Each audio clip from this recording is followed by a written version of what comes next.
Hello, everyone, and welcome back to the Outdoor Adventure Series podcast, where we celebrate individuals and families, businesses, and organizations that seek out and promote the exploration, stewardship, conservation, access, and enjoyment of the outdoors. Anietra Hamper is our guest on the Outdoor Adventure Series today. Anietra is an award-winning travel and outdoor journalist. She specializes in fishing around the world. She is a former television news anchor and investigative journalist. Now, Anietra is joining us today to chat about her new venture, Reel-Ality. Anietra, it is a pleasure to have you back on the Outdoor Adventure Series podcast. Welcome. Thank you. It's a pleasure to be back. This is exciting. Fantastic. And for our listeners, Anietra was first on our show. Actually, it was almost a year ago. I think we met in May up in Casper, Wyoming, and Anietra joined us on the podcast. That episode was July 22, episode 53. Now we're going to provide a backlink to it. But I am excited to have Anietra back because what she's doing right now is not for the faint of heart. And it is so exciting to kind of hear what you have been up to. First off, how are you doing? Where are you, by the way? Right at this moment, I am in England, where I am for the next few months, just working remotely and staying with my partner here, and we're doing some projects here as well. So it's nice to be able to split time between the United States and England, and I will be doing some fishing.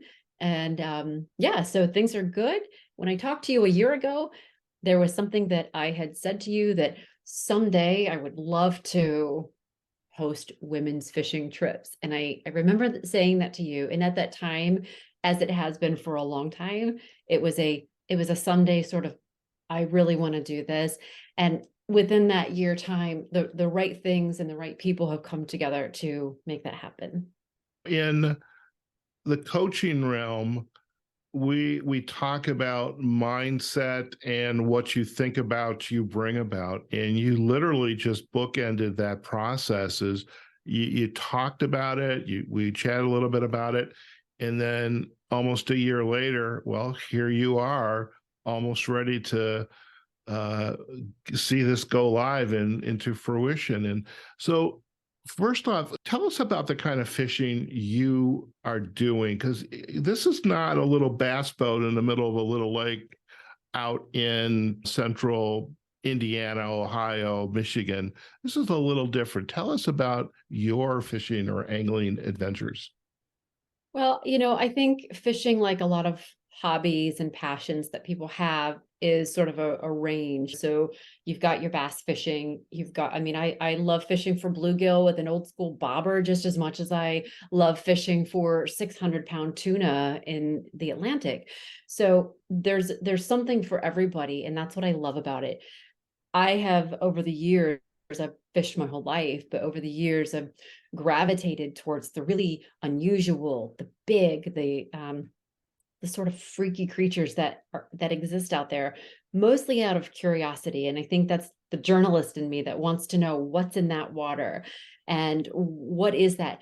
And then from just an environmental and conservation perspective, I want to know what's there, because to be able to show what lives in these waters in different places around the world connects people to them and makes people care about that these things exist, some of them quite prehistoric, if you will, and makes them care about protecting them. So there's a lot of layers to why I do what I do, but I tend to gravitate towards the really the challenging things, like the things in South America that I have done most recently, because they're a challenge. They require strategy and tackle and really thinking through how to catch these different species.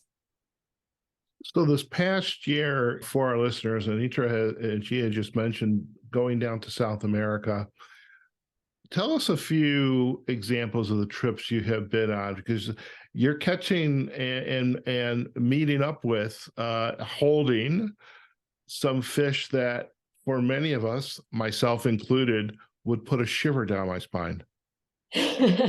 Well, and that's what makes them exciting. I have had so many conversations with people who don't fish that just cannot help themselves but talk about it when you see these species that you go, what is that? It looks like a dinosaur. What is that? It's so big. So from whether it's the Wells catfish in Spain that was bigger than me in every direction, caught on the river Ebro, or whether it's the golden mahseer in India at the junction. It's a very sacred junction, and it's the place in the world to catch these fish, so I caught that there. Whether it's cod in Iceland, such an iconic fish for that destination, or the Arapaima in Guyana, which is one of its native habitats. To be able to see some of these fish up close, as we've talked about before, and just be enamored by their beauty, and that you get to have this very intimate moment with a species that we would never see. I mean, some of them so deep in the water, or they're just so their habitats have them so hidden that humans rarely ever see them.